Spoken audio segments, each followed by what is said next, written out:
Welcome to Momentum's virtual training series, where we invite expert facilitators to share their knowledge on topics that advance women in leadership. Thank you for being here with us at Momentum Leaders Virtual Training. We have Lori King Taylor. I cannot say enough about her. She is the founder of Trinity Performance Solutions. I got really excited there. She has been at our conference. We love having her speak. And today, Lori, I can't find when we were talking about what the topic should be, this is perfect timing. This is a perfect topic for all of us today, this time of the year, this season. So thank you for doing this with us and making time to be here with Momentum Leaders and all of our attendees today. So I want to turn it over to you, Lori, and give you the full hour. And I want to thank you again. Well, thank you, Darla, so much. I'm so excited to be with everyone today. I thoroughly enjoy the Momentum Conference and being there, and the ladies and even the gentlemen that attend that conference. And so I'm so excited to be with you guys today. This is going to be an interactive program. We've got about 50 minutes, maybe 55 minutes. So we'll be kind of moving fast as we talk. You want to make a question you want to ask, feel free to come off mute and ask that question or bring that comment to the class, or use your chat feature as well. Darla is going to help me monitor that chat feature so we make sure that we get your questions answered throughout the program. I am excited to talk about productive conflict. And it is a topic that has been pretty requested over the last couple of years. That and dealing with difficult people seem to be requested a lot in the last 2 years. So I'm like, okay, what's going on where we're really needing to focus in on this information? And so many of you may think, well, she's talking about productive conflict. So what is so productive about conflict? So I want to start this by going to your chat, and I want you to enter into the chat. What do you hear when you hear the word conflict? What's the first thing that comes to your mind? So go into your chat and let me know. What's the first thing you hear when you hear conflict? What do you think of? Disagreement, yes. Differences of opinion, stress, tension, difficulty communicating.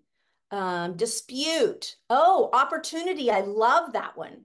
Different perspectives, trouble, raised voices, tension, hostility, confusion. Love that. Miscommunication. All right. Motive. Interesting. Differences, closed mind, concerns not addressed. Yes. Lack of understanding. Being on guard. What else do we have? Devil's advocate. I like that one.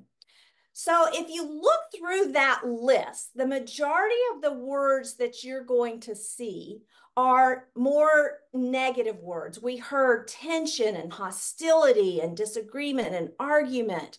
I love someone just said getting to know each other. Someone else said not wanting to change. So you see another negative coming in as you think about conflict. And so often that's what we think of when we think of conflict. We think that the world should be in harmony and we should be in total harmony and that there should never be conflict. But I hope to change your mind a little bit on that today, and let's talk through conflict. Now, one of the words I hear a lot when I ask about what do you hear when you hear conflict is the word friction, that there's friction. So while friction is typically thought of as a resistance or an opposition, I want to give you an example of when friction can actually be a positive force. So let's look at in the field of physics, particularly in mechanical engineering and transportation. So consider the friction that is caused between a car's wheel and the road surface. And so while friction may seem like an obstacle to smooth motion, friction is actually very essential for the car's ability to accelerate. It's very essential for the car to be able to decelerate at a safe pace, to maintain control of the car. Without friction, the wheels on the road are simply going to spin around without gripping the road, leading to very dangerous situations such as skidding or losing traction. And so in this example, friction really serves as a positive purpose by providing the necessary traction for vehicles to move safely and efficiently. It really enables us and enables the drivers when we're driving the car to control their vehicle, to really navigate the curves, to stop when needed, and contributes to the overall safety of driving. So now I want you to think about that in terms of your businesses and your teams. Are there times when you need to accelerate? Are there times when you need to decelerate? Are there times that you're going around curves and you need to manage those curves, manage that change that is happening within your organizations? Conflict, much like friction is to the vehicles, conflict is that tool that you need to help you manage that very safely. So let's talk about what conflict is. So much like what you said, conflict can be all of those things that you said. But what conflict really is it's this passionate disagreement. It's this passionate discussion about two opposing or three or four opposing ideas. And for some people, that can cause the hair on the back of their head to stand up. They're like, oh, we shouldn't be in disagreement. But let me ask you, who wants to go into a meeting where the leader says, this is what we're doing, this is the direction that we're moving, and others know that that may not be the best way to go because of information they have, data that they have resourced, ideas that they have had from that this individual might not have? How many of you want to be in that meeting room where the one person says, this is the way it's going to be, and everybody agrees? Just raise your hand if you want to be in that room. Everybody agrees with whatever the leader or whomever is leading that conversation. Okay, so far I'm seeing 0 hands. Nobody wants to be in that room. Nobody wants to not have their opinions heard. Nobody wants to be in an organization that's not willing to move forward. So being able to have a passionate disagreement about ideas is what's going to move the organization forward. It's what's going to bring in new ideas and new understandings about what's going on in our organization. How we conduct ourselves during conflict is when conflict becomes negative or positive. It's not the conflict, it's how we conduct ourselves. So I'm going to share my screen for a minute, and this is something that I will do off and on. I'll always warn you when I'm about to share my screen or when I'm about to come off. But so we have some common misconceptions when it comes to conflict. One misconception is that harmony is normal and conflict is abnormal. Well, that's not true. And it's just what we wish that it were in a lot of situations. That conflict and disagreements are the same thing.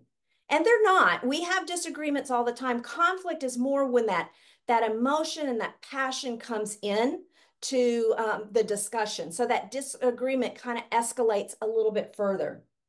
That conflict and anger are closely merged. Well, with some people, yes, that's the case, but others not.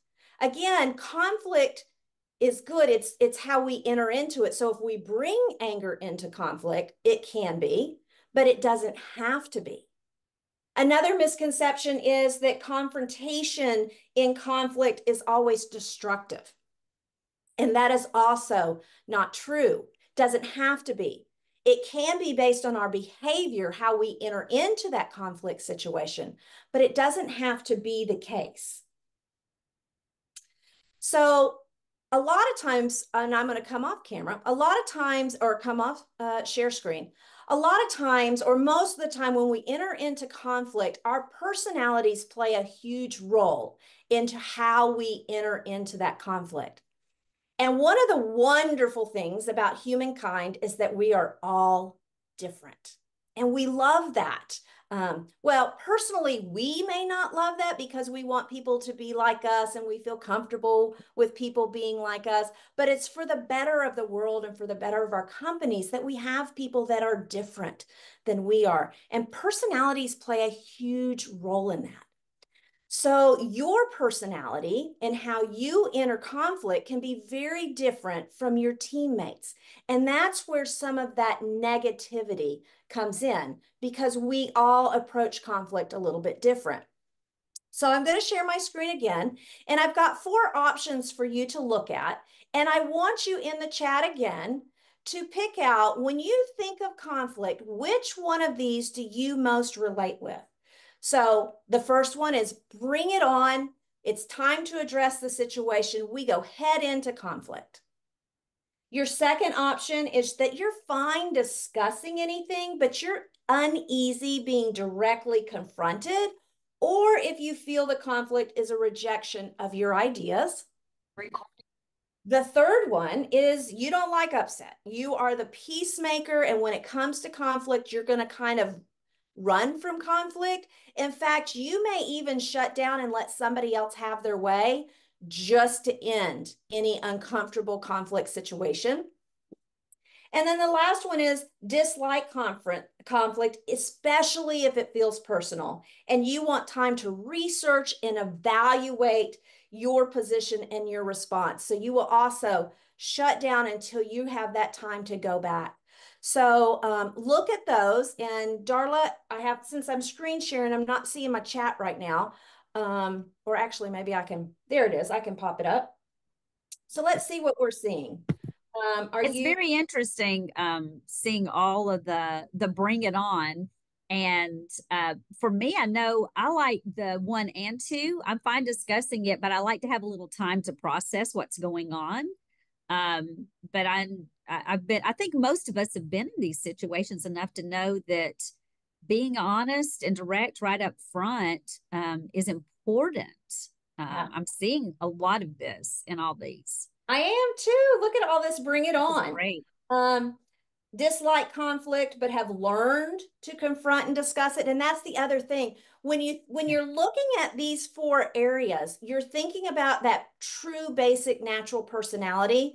A lot of us, our basic personality, or not a lot of us, but some of us, our basic personality could be, I dislike it, but I've learned, my environment has taught me I have to do it.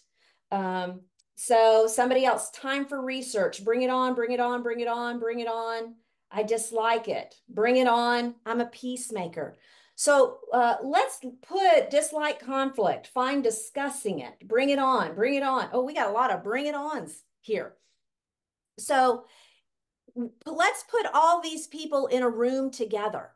So you've got some people that are in that room that are like, bring it on, let's go. We are going to heads go into conflict. And you have other people that are saying, no, I dislike the conflict. Or, well, we can discuss it, to a point, or I'm going to hide from it.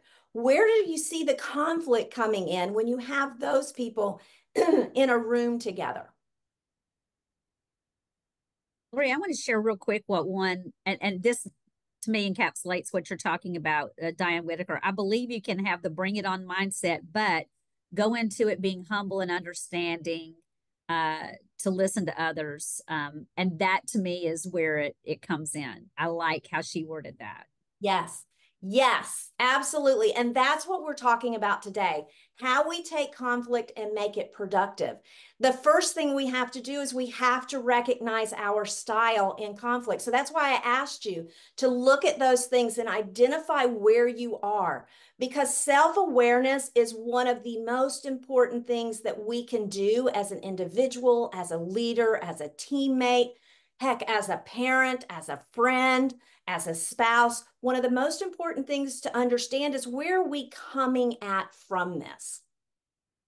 And then once you understand where you're coming at from it, then we begin to move forward and say, what can I do differently because of it? And just like Darla, the individual that you talked about who said, bring it on, but we've learned how to control ourselves. I'm the bring it on person. And I joke all the time that I have scars in my mouth from having to learn to keep my mouth shut sometimes. And I've had to learn that over the years. You know, my 30 years in the workplace has taught me a lot. So we do need to kind of understand or understand where we're starting from and what we need to do different. I'm going to share my screen again.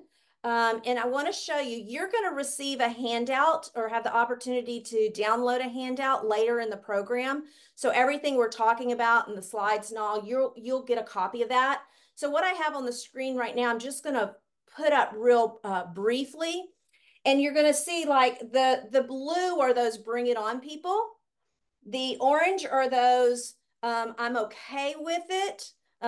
We can enter into it. Those the yellow part are the people who need to research before they don't like conflict. And then the red are those people who tend to kind of pull back, hate conflict. They want to be the peacemaker. What you're seeing on the slide of what you need to understand about yourself is there are healthy parts to conflict, but there are also unhealthy parts of our personality. And when we can look at the unhealthy parts of our personality, I'm looking at the blue section and I'm looking at overpowers and gets aggressive. That bring it on personality, that person can overpower the conversation and become very aggressive, which is a negative conflict behavior. But the positive part about their personality style is that they're willing to bring up the problems. So you can see that each of you have things that are positive when it comes to conflict, but things that are also negative when it comes to conflict. And I think when you get your handout, I'd love for you to spend some time looking at this and seeing where you fall when it comes to unhealthy conflict. And then we're going to talk what we can do about that. So I'm going to stop sharing my screen right now. Before I move on, any comments about the personalities and the healthy and unhealthy behaviors? I like to get people to talk all through the program. I don't necessarily want to wait to the end for all the questions. So if you have a question, come off mute, use your reaction button, raise your hand, or put it in the chat. And I won't stay here too long. I know for me personally, having been in good situations and toxic situations in work, as a leader, if you are not the main decision maker, how do you change to where it is a positive situation when you're at that table? I believe would be a good thing for everyone to like. How do I, when I am not the head one who is creating some of the conflict in a negative way, come in and switch it around or get it rolling in a better way? Let me ask you, Darla, who's the only person you can control? Me. Yeah, exactly. You know, we've all had those times where we've tried to change our spouses or our boyfriends. We've tried to change our kids. You know, I want to know if anybody has had really good luck changing another person like that. We can't change other people. We can only change ourselves. And so in that situation, and there are things that when you are not leading that conversation, how you change your approach to that conversation can change the dynamics of it. But again, we can't change the whole team. I'm looking at Tony. I can't change Tony. I can't make Tony use his healthy behaviors or her healthy behaviors versus unhealthy behaviors. I can't make Stan change, even as a leader.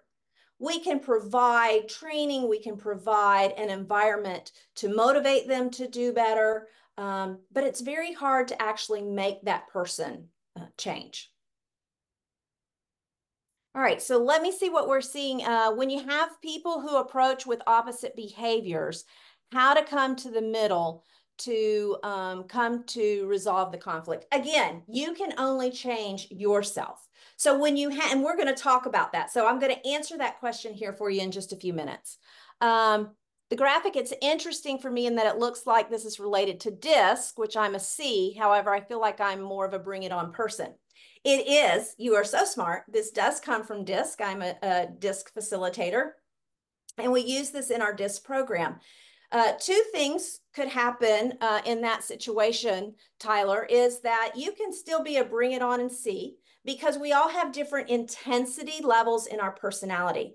So if you're a C that's right on that CD line, then you're going to bring in characteristics of that D personality or of that bring it on personality. If you're a C that moves more towards the other way, then you're going to pull in more of those characteristics. So it's very easy for you to have to relate to another. The other thing is, what have you learned over the years?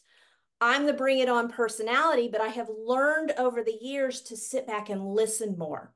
I might encourage conversation, but I'm very careful with my words because we can be very blunt. Let's bring it on, people. We just want to let's get it out there and no niceties. We just say it. So our behavior over the years has caused us to look at that a little bit different, which is why you could be doing that. How do you as a leader address someone who constantly tries to interrupt healthy conflict and escalate situations to unhealthy conflict? So I think as a leader, you're going to have a one-on-one conversation with that individual and talk through the difference between healthy conflict and unhealthy conflict. I think if you're in a meeting and you see them trying to de-escalate that, is call it out and just say, hey, Jim, I get where you're coming. You know, I see that you have a lot to add to this, but let's let this play out a little bit. It's good to have conflict. It's good to discuss the ideas. And so just kind of guiding them as a leader through that situation. But if you see that individual being one that constantly wants to turn to the negative, you're going to have a conversation with that individual. All right, so let's talk a little bit. Let's go into automatic thoughts and what causes, us to think about things or do things a little differently. And a lot of that, it's due to what we call automatic thoughts. Excuse me. And what happens is your brain, when information enters your brain, it enters at the base of your skull and it travels up through your brain. And the first place that information goes is to your limbic system. And so who can tell me, remembering back in your science days, what is the limbic system? What happens in the limbic system? And I usually get this even in my in-person programs. People are like, hey, I worry about marketing. I worry about engineering. I worry about accounting. I worry about, I don't do science anymore. It's your emotions, Melissa. Thank you so much. Yeah, your limbic system and joy, your fight or flight. Absolutely. Your limbic system is the emotional part of your brain. And so when information enters your system, it goes to the limbic system, which is your emotional brain. So it goes to the emotional part of your brain first. And living in the emotional part of your brain is your amygdala. And I fondly refer to her as Amy. And if any of you have ever been in any of my emotional intelligence classes, we talk a lot about Amy. But Amy is your amygdala, and her purpose is your survival. So that's where your fight or flight comes from. And so based on the environment you grew up in or what you have learned over the years in business and your personality type, Amy is going to respond in a fight or flight type mode. Now, what she does is she looks at the hippocampus where your long-term memories are stored, and she's going to say, what do we know about this situation? And your hippocampus is going to tell Amy, we always what?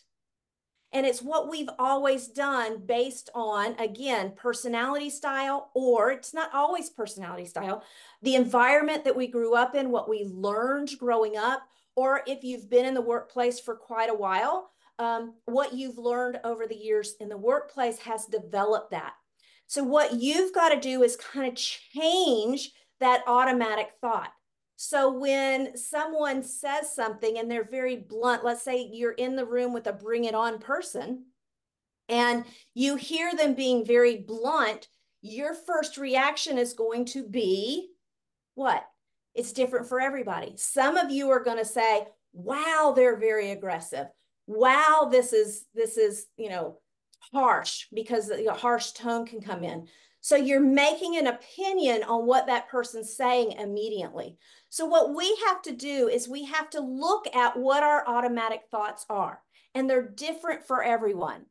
Rewiring the neural pathways. Yes, ma'am, you know exactly where I'm going. Yes, you have to rewire that, and you can do it. And so we have to, but first what we have to know, remember I talked about how important that self-awareness is. You have to know what your responses are. So this is what happens. I'm going to share my screen again. So this is what happens when we have a destructive response. I don't think I'm sharing. There we go. We have a conflict and we have an automatic thought. And that automatic thought can lead to the destructive response. So going back to the bring it on, since somebody brought up how do we deal with those people, for some reason we seem to be the hardest to deal with. I don't understand that. For me, it's those of you who are quiet and won't battle with us. But your destructive response is, wow, they're aggressive, or they're being mean, or because they're being direct. So you have to think about, okay, and here's where the conflict starts. So you need to know, what is your automatic response in certain situations? Now, I'm a huge advocate of keeping a journal because a journal is really going to help you be able to identify where these things happen. You can use just a regular journal, or I have written one that you can get on Amazon where you can actually it asks you questions. So it's a very guided journal. But you want to be able, when you're in that meeting, to go, ooh, and I just had a response because so-and-so is being aggressive, or they're being harsh. And this is what my thought is to it. So you need to write that down. Hey, this is what I'm feeling, and this is what my response wants to be in this situation. Now, I'm going to pick a little bit on those that fell in that bottom right corner, the ones that are peacemakers and they're willing to be quiet. They want to be quiet and they don't want to enter into conflict. My automatic thought as the bring it on person could be, well, they don't care. So we're just going to do it. They're not saying anything. They don't care. They don't have an opinion. Some people may think, well, they must not know anything about the topic because they're not bringing anything up. So we make an automatic judgment about people who are different than we are. So when we know that we have that, we've got to change that destructive response into a more positive response. But how do we do that? You've got to take a step back and reframe. And this is kind of what we've been talking about. When you feel that destructive response coming on, you take a step back and you say, okay, they're coming on kind of aggressive, or they're coming on kind of strong. They may not realize how strong they're coming on. That personality style, when they get excited, their body grows. So, and they're loud people to start with, and they get louder. And they're very blunt in their words. They're not sugarcoating anything. So when they get big and their body grows and you see their hands go on their hips, or they're powering up at the table if you're sitting in a conference, and then they get loud, they may not even understand how they're coming across. So your stepping back and reframing could be, they may not understand how harshly they're coming across. And you might want to say, hey, Lori, you're kind of coming across a little hard, or you could pull them aside after a meeting and think through it, or talk through that. But for you, it's thinking through, okay, what do I know about the situation, and what am I making up about the situation? Because we are making things up, much like me with the person who's not talking. Instead of saying they don't know anything, they don't care, they're not contributing to the conversation, I need to redirect and think, okay, maybe they need more time to think about the situation. Maybe they're processing it all internally. Maybe we need to be quiet a little bit and let the internal processors have more time to process through. Maybe we need to adjourn and take some time. Some personality styles really need time to think through and process information, while others want to do it on the spot. So understanding that people we're going into that conflict because we're reading them all wrong. So we want to step back and then we want to refrain. So when you're thinking through that and I told you, you're kind of making things up when somebody's getting loud or aggressive or somebody's not talking, I want you to ask yourself 3 questions. First one is this thought actually valid and true? Is that person really being mean? Is that person really doesn't know what they're talking about or isn't interested in the conversation because, whatever your automatic thought is, and you've had to journal this out, thinking through what your automatic thought is this actually valid or true? Is there something that you're making up? Am I overreacting or exaggerating the situation? And we see that all the time. Exaggeration can come a lot with the nevers and the always. She always does this. She never does this. Are you over exaggerating the situation? And then I want you to ask yourself, is there another way to look at this? So we're so used to looking at things from our lens that we don't take the time to really step back and say, you know what? People are different and they come at things differently and they have different experiences. Some people may come from different organizations and they're new to this organization. They come from different cultures. There's so much diversity on that team that have you taken a step back and said, you know what? Is there another way to look at this? And I want you to write down, okay, there could be other ways to look at this. And once you're able to do that, then you begin to reframe those thoughts. So an automatic thought could be, they have no idea what they're talking about. And I'm going to pick on my analyticals because my analyticals are those data people. They're my perfectionists. They have run the numbers 150 times before they came to that meeting. And then you have those people in the top right corner that are your visionaries and your dreamers, and they just spout things off. Well, that analytical is going, oh my gosh, they have no idea what they're talking about. Okay, guess what? Possibly they have no idea what they're talking about, but their personality type is to talk it out loud and they talk in circles. So instead of saying they have no idea what they're talking about, why don't you say they're coming at this from a completely different angle than I am? And one of the cool parts is when we understand the personality styles of our team is we can even do a better job of that. I like to tell a story about working with Bob, and Bob was the analytical in my organization and in my team that I led, and I'm the visionary person. And every time we would come into meetings together, I always had these great ideas, and I love change. I always had these great ideas how we could do things bigger, how we could do things better, how we could do things more productively, how we could do things. And Bob was always the person who said, you can't do that. We don't have enough money. Have you thought through it? Do you know the details? How are you going to do it? He had 1,000,001 questions. So Bob and I were always at a conflict with each other because I saw Bob as my big wet blanket and Bob saw me as the lady with the pixie dust.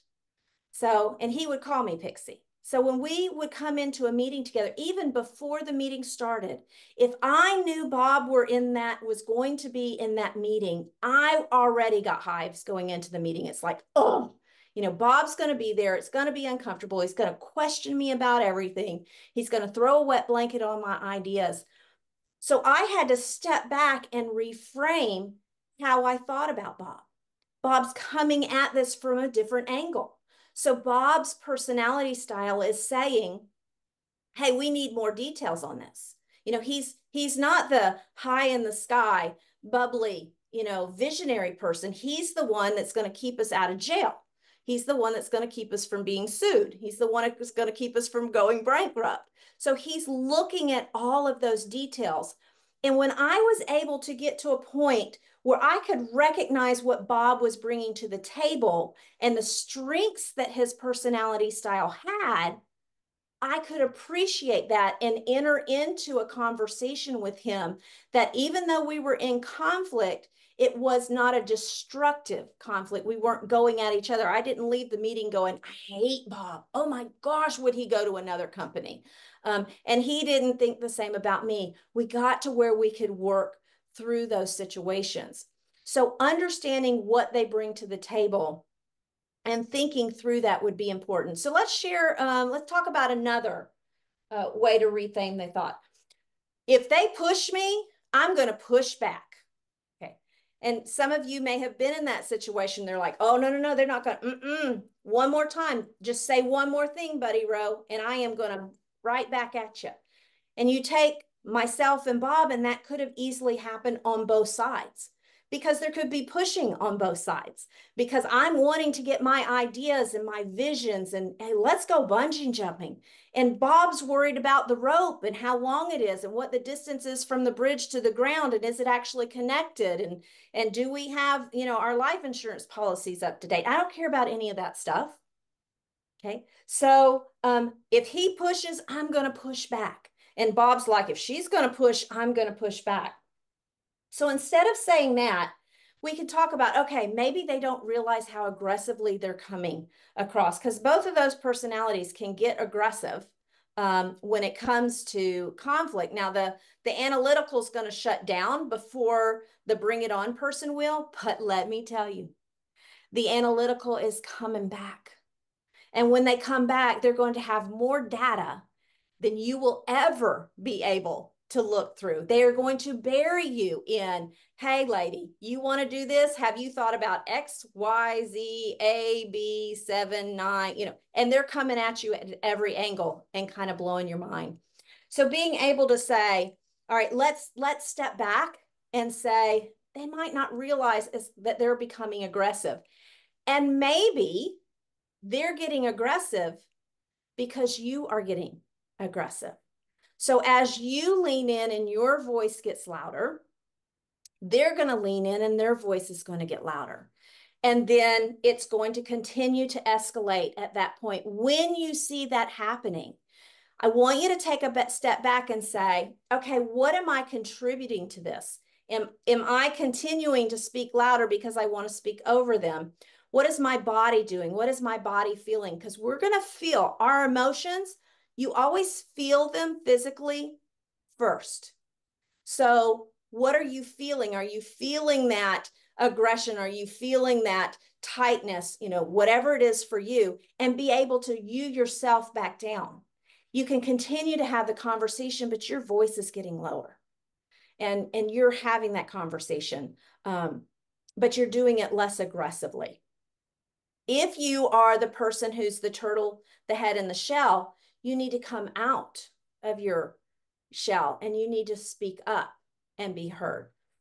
So we just need to start thinking through, how can we reframe our thoughts and how can we look at the situation differently? And this is where keeping a journal is very important, because when you're in those situations and in those meetings and you're writing down this information, you are in full emotional brain mode.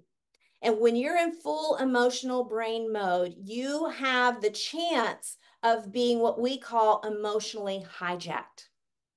And what emotionally hijacked mean is your emotions are taking over. So hijack means something or someone is taking over. So we want to be careful about becoming emotionally hijacked. So we want to be able to know what's triggering that for us.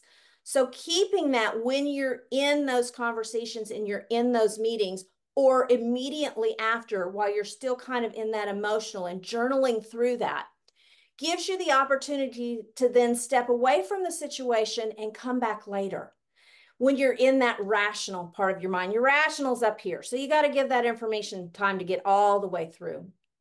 and get to that more rational part of your mind where you can say, okay, what do I know about the situation? Was this valid or true? How can I look at this differently? How can I change my approach to this differently? And how can I look at Bob a little differently?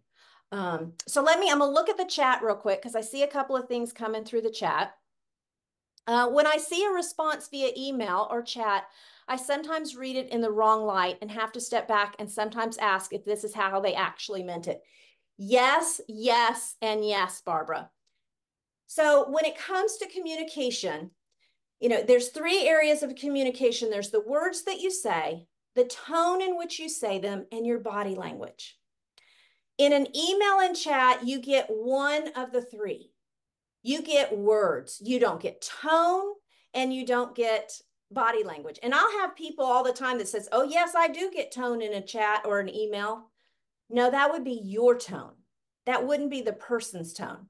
So communication, 7% of our communication is words. 38% is tone, 55% is body language. So when you do read an email or a chat, Victoria, like you, actually it wasn't Victoria, sorry, my thing moved, Barbara. When you read that chat, you're doing the exact thing you need to do, is taking a step back and saying, am I reading this in the wrong light? Because you're reading that based on your thoughts and your feelings and your emotions, not on Iris's. Iris may have sent the email and she may have been in the best mood, but you're not in such a great mood. So when Iris sends the email, she may be kind of direct in her email. Maybe she's not a fluffy person. And she's like, hey, we really need to get together about that report that's due to the board next week. And she's saying it like, hey, we need to get together. And you were reading it. We need to get together about that board next week. So you do need to take a step back and understand, and do not get involved in an email or chat exchange. The minute you feel that email or chat is going in the wrong direction, you need to pick up the phone or walk down the hall. Because again, you're missing 93% of communication when it's just the words. You're adding with that tone. You can pick up the phone and Iris can be like, oh yeah, girl, we need to get together and da da da da da. And you're like, oh, okay, she's actually in a good mood. She didn't, this didn't come across harshly. When do you recommend to journal these emotions and feelings? In the moment or debriefing at the end of the day? In the moment, as soon as you can. Now, sometimes you can't journal them right away, but as close to the event as possible, you want to begin journaling, because a couple of things will happen. 1, you'll forget things. And 2, if you're the type of person to dwell on something, you're going to snowball the event. And snowballing means you're going to make the event bigger than it was. And in Alabama, we don't get a whole lot of snow. So when you're rolling that snowball, you're picking up sticks and you're picking up leaves into that snowball as well, which means you're adding to. So if you wait until the end of the day or tomorrow, you may have dwelled and rolled that around in your head so long that you believe things about that conversation that aren't actually true. So do it as close to the event as possible, then walk away. You come back to it when you're in your rational mind to determine how you're going to do it differently in the future. Would all caps be considered a tone? No. My mother-in-law, she sent emails in all caps. I always felt like she was yelling, because that's what we tend to believe, is that all caps mean that they're yelling at us. Didn't mean for her. I don't know why she liked to type in all caps, but sometimes that's an assumption we make, is that it's an aggressive tone or it's an excited tone. Somebody could be typing in all caps and be like, oh my gosh, this is the best, da da da da da, and they're happy because they're typing in all caps. Somebody else could be typing in all caps and be like, bo, bo, bo, bo, bo, So we can't make an assumption based on that. Let me see. I think it's emphasis, not offended by all caps. Again, it's based on the person who's writing the email. It's not based on you. It's based on the person who's writing the email and what they're thinking that day. Mardina says, I have found that the process of writing it in my journal in the moment, oh, I hate when it moves, in the moment reframes and changes my attitude about the conflict. Yes, Mardina. When you're writing it in the moment, you begin to see how you're feeling about things and how you're taking things. My aunt used to type in all caps. We're still in those all caps. I was responding to an email quickly and did it in all caps and was reported. Totally nothing meant by it. Again, we can make those. So I think the biggest thing is be careful about making assumptions. We don't know what that other person is feeling, thinking. We don't know what has happened in that other person's life before they came to that meeting. They could have gotten some really bad news, and therefore that's why they're not responding or responding in a harsh way in a situation. So we have to be responsible for ourselves and take that step back and be able to think, what do I know about this situation, and is it true? Because most of the time, the person that reported you, God bless you, I'm so sorry for that. The person that reported you made an assumption that was not valid or true. And that's where we really have to start with, is knowing that we're making assumptions, and those automatic thoughts are ours. They're not on that other person.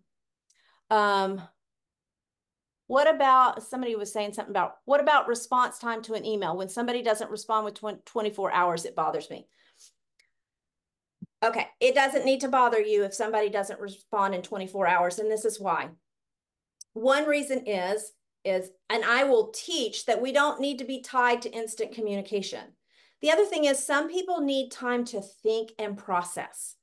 Some people are going to respond to you immediately because that's their personality type. Other people are going to go, you know what, I don't want to say anything until I absolutely am sure that what I'm saying is correct. So let me go do the research that I need to do. I've got a couple of meetings today, so I'm not going to get to it until this evening, but I want to make sure I'm doing my research and what I tell them is absolutely correct before I say that. Because the last thing I want to do is to tell Catherine one thing and have to come back later and change my response. So I'm going to take time to make sure the information I'm giving her is correct.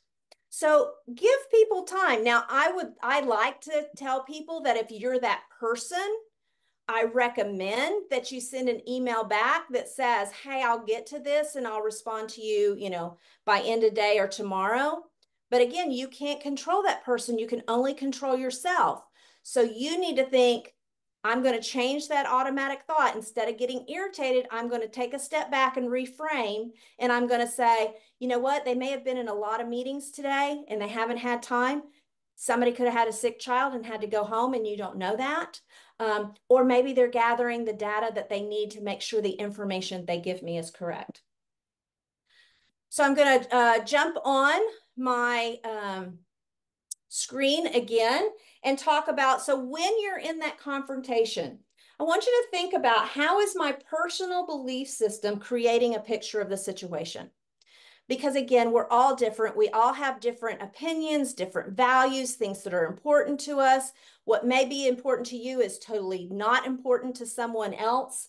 And is your belief system creating a picture of the situation? And so I'll give you one. A simple example is, in the South, we're big about yes, ma'am, and no, ma'am, or at least we were when I grew up.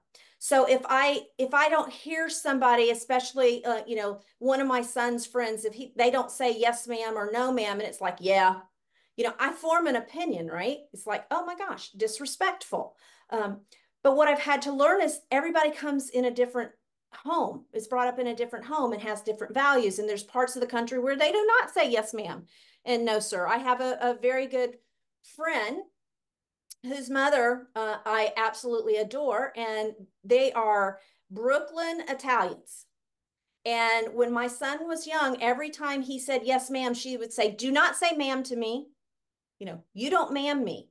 So, and she, I mean, in a loving, kind way, but harsh, her tone was very different, but she did not appreciate that. So is your personal belief system causing some of that conflict because you believe a certain way where somebody else may believe differently? How is that other person's belief system contributing to the situation? So where might they be coming from? I might have thought my sweet friend Angie, who's telling my son, don't call me ma'am, I could have thought, wow, she's going against what I teach my children. And I could have had all these thoughts, but I have to come back to that's not their thing. That's not her thing. All right, what questions can I ask this person that will clarify my understanding of their vision of the truth? We've got to stop and ask questions. And help me understand is one of the best questions that you can ask an individual. When you don't understand something, or you feel you may be coming in a conflict, or you feel like your belief systems could be different, you need to stop and say, help. This is from where I come from. This is what we say. This is what we do. This is whatever. So in the situation with my sweet friend Angie, I could have said, oh, wow, where I come from, you could have been beat for not saying yes, ma'am, or no, ma'am. My parents were pretty hard on that. Help me understand your thought process on this situation. All right. And you give them the opportunity to express where they're coming from. So ask questions of the individual, and always ask questions in that help me understand mode, not in a I'm questioning your behavior mode. And then what information can I give that will help them clarify their understanding of my vision of the truth? Much like that example I used with my sweet friend Angie, when I said, growing up, you could be beaten for not saying yes, ma'am, or no, sir. So she's understanding my culture, my values, what I was raised with, what I was taught, how I believe. Then she can see where I'm coming from. So it's always this beautiful, I like to call it's a beautiful dance, where everybody has different moves, but you're appreciating that. And then you can come together and make a beautiful dance doing different moves. All right, so again, put yourself in their position first. Take a step back and try to think of where they're coming from. I love to go back to Stephen Covey's seek to understand before you're understood. So we always want to seek that other person and put ourselves in their position and try to think where they may be coming from. Ask them to tell you what they're looking to achieve. If you're in conflict, the greatest thing that can happen is that there's trust in this team and there's trust in the relationship. Everything rises and falls on trust. And when we have that trust, we can say, okay, what are you hoping to achieve by this? And what we may find, we have the same goal in mind.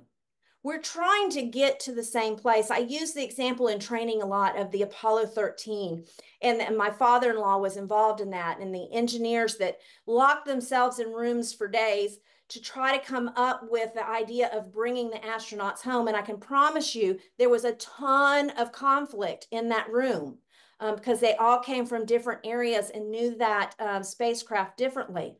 But they all had the same goal. So if we were in conflict, if I was in conflict with Alice in that situation, I would say, Alice, what are you wanting to achieve by this? And Alice would say, I want to bring those astronauts home alive. Okay, that's the same thing I want to do. So we can be in conflict because we have the same goal. And we can be heated and we can go back and forth, but we know that we have the same goal in mind. So ask them what they are hoping to achieve by them. Then ask them, may I tell you my thoughts? Again, seek to understand first, then seek to be understood. And always ask permission. Can I tell you my thoughts? Instead of railing in and going, hey, let me tell you what I think about this. Or let me tell you where I'm coming from. Can I tell you where I'm coming from in this situation?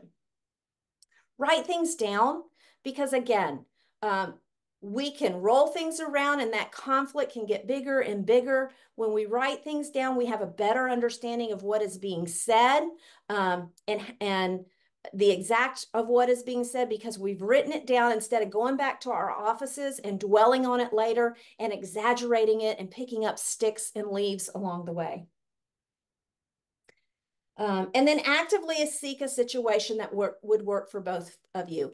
And once you've started this conversation and you've put yourself in their position and you're asking them what they want, they're going to soften a bit to you. And you can start looking at how can we get a solution together that's going to work for both of us. All right. So here's your opportunity to grab the handout. And this was a perfect place for me to stop while you're using the QR code to grab the handout, to give an opportunity for you to put in the chat, again, questions that you may have, comments that you may have. And also you please feel welcome to come off mute and have a conversation with me. So Anne Marie said, I grew up in Maryland. My mom was a teacher there. If someone said yes, ma'am to her, they'd be reprimanded. See, there you go. Absolutely. In South Texas, kids are taught to use ma'am and sir out of respect. So we're coming from different backgrounds. In Maryland, getting reprimanded for using yes, ma'am or no, ma'am.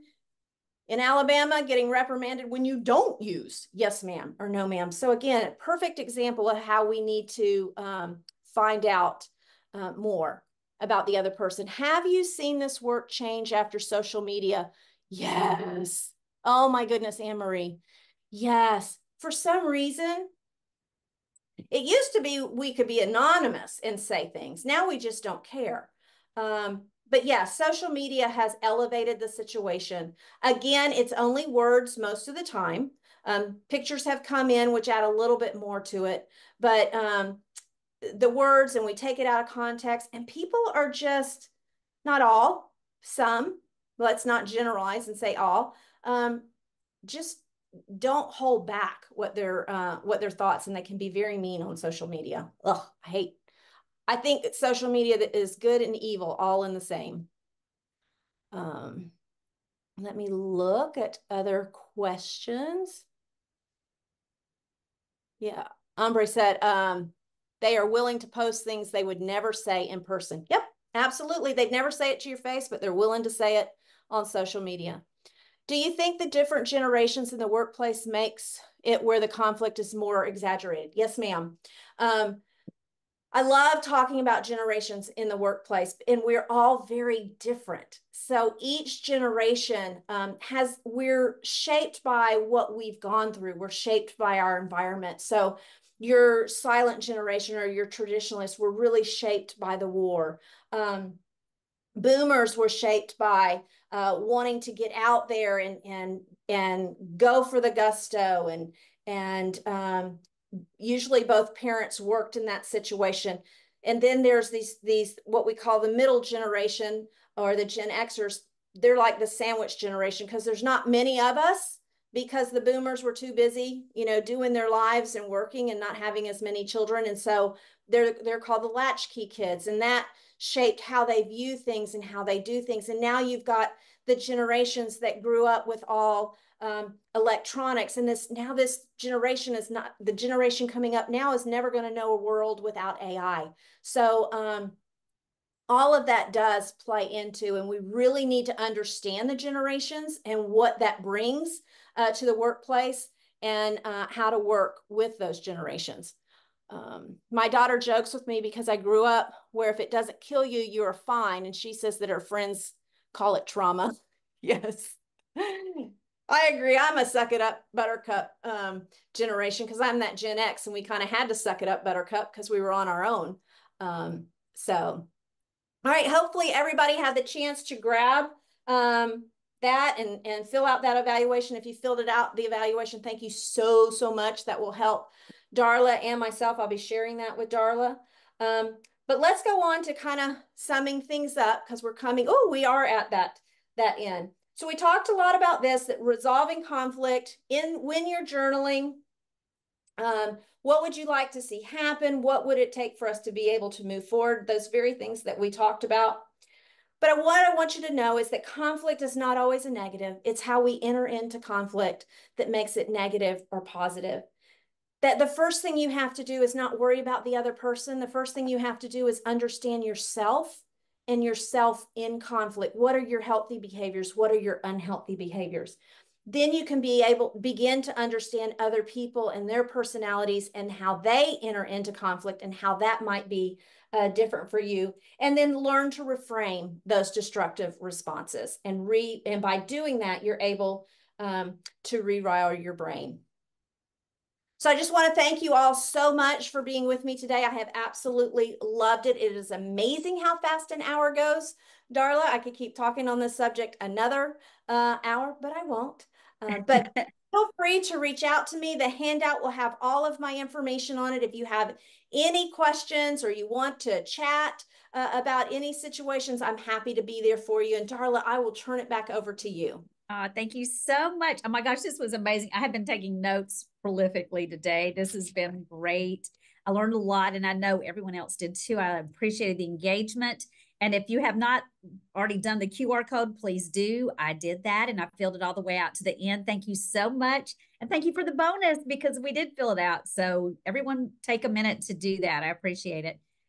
Lori, you have taught us so much today, and we're grateful for that. Thank you to everyone who has hopped on with us, and we look forward to seeing y'all again next month. Our next one is October the 16th with Vitaly Harden, and you'll see that on our website. But take a look at Lori King Taylor's website. She's on Facebook. She's on LinkedIn. And she has a great resource there for you. And I highly encourage everyone to take a look at her. Lori, thank you so much. Thank you so much, Darla, and everybody. Have a fantastic day. Yes, y'all do. Thank you. Bye-bye. Momentum's virtual trainings are made possible with the support of Protective Life, Blue Cross Blue Shield of Alabama, and America's Thrift. Find the full list of sponsors as well as additional resources for women leaders on our website at momentumleaders.org. Thanks for taking the time to invest in you, and remember to like, subscribe, and share our channel. We love reading thoughts and comments, so you can leave those for us here too. You can also connect with us on Instagram, Facebook, and LinkedIn by searching